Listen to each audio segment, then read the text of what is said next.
Friend, मैं दीपा मेहरा स्वागत करती हूँ आप सभी का अपने YouTube चैनल यथार्थ हिंदी एजुकेशन क्लासेस में। और आज की क्लास है हमारी कक्षा 10 के क्षितिज पाठ्य पुस्तक से सूरदास के बारे में, जहाँ की हम सूरदास जी के जीवन परिचय के बारे में पढ़ेंगे। तो यहाँ पर आप देख पा रहे होंगे कि इसको मैंने अलग अलग भागों में डिवाइड किया है, जैसे जन्म और इनका स्थान, गुरु, भक्त, मृत्यु आदि के इस तरीके से। हालांकि आपकी बुक में अलग तरीके से दिया गया है, लेकिन अगर आप इसे इस तरीके से पढ़ेंगे तो समझना ज्यादा आसान रहेगा। तो चलिए स्टार्ट करते हैं। पहले आज की जो क्लास है हमारी, देखिए सूरदास जी का जन्म कब हुआ था।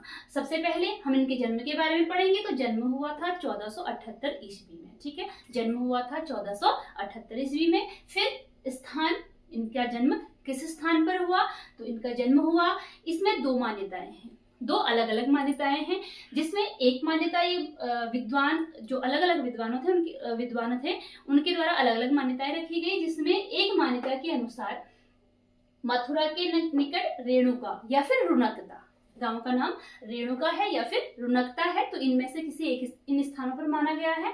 और जो दूसरी मान्यता है ये क्या कहती है, दिल्ली के पास सीही में, ठीक है, दूसरी मान्यता के अनुसार दिल्ली के पास सीही में इनका जन्म स्थान माना गया है। गुरु, इनके गुरु थे महाप्रभु वल्लभाचार्य। सूरदास जी के गुरु थे महाप्रभु वल्लभाचार्य। भक्त, अब देखिए ये जो भक्त, ये क्या है, एक भक्त कवि हैं, सूरदास जी भक्त कवि हैं। तो ये सूरदास जी मथुरा और वृंदावन के बीच जो गौ घाट था वहां पर रहते थे और श्रीनाथ जी के मंदिर में ये भजन कीर्तन किया करते थे। कहाँ रहते थे ये सूरदास जी, मथुरा और वृंदावन के बीच गौ घाट में रहते थे और वहीं पर भजन कीर्तन करते थे और ये पुष्टि मार्ग में दीक्षित थे। फिर आती है मृत्यु। इनकी मृत्यु कब हुई थी, 1583 ईस्वी में पारसौली में जगह है, देखिए जगह का नाम है पारसौली। जन्म स्थान क्या था, एक मान्यता कहती है रेणुका यानी कि रुनकता, मथुरा के निकट जो स्थान है रेणुका या फिर रुनकता, और दूसरी मान्यता के अनुसार दिल्ली के पास सीही में इनका जन्म स्थान है। तो गुरु हैं महाप्रभु वल्लभाचार्य और सूरदास जो थे मथुरा और वृंदावन के बीच गौ घाट में श्रीनाथ जी के मंदिर में भजन कीर्तन किया करते थे। और इनकी मृत्यु हुई है 1583 ईस्वी में और मृत्यु स्थान है इनका पारसौली, ठीक है, 1583 ईस्वी में पारसौली में इनकी मृत्यु हुई। फिर आती है इनकी साहित्यिक रचनाएं। इन्होंने कौन कौन सी रचनाएं लिखी हैं, तो इनकी साहित्यिक रचना में सूरसागर इनकी रचना है, साहित्य लहरी इनकी रचना है और सूर सारावली, ये इनकी प्रमुख साहित्यिक रचनाएं हैं।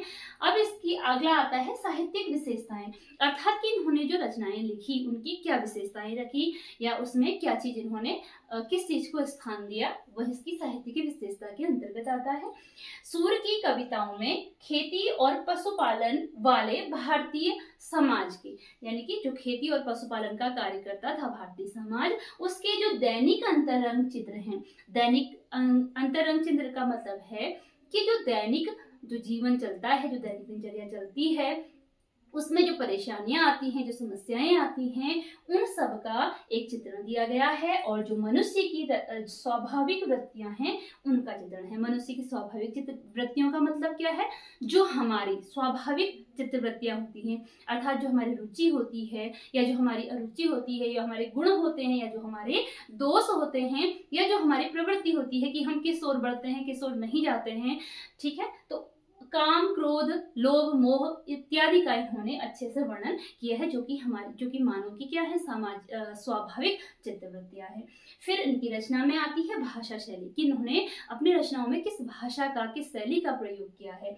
तो इनकी कविताओं में एक तो पहले मिलता है ब्रजभाषा का निखरा हुआ रूप। निखरा हुआ रूप का मतलब है कि एक अच्छे तरीके से इन्होंने भाषा का प्रयोग किया है, सुंदर तरीके से भाषा का प्रयोग किया है।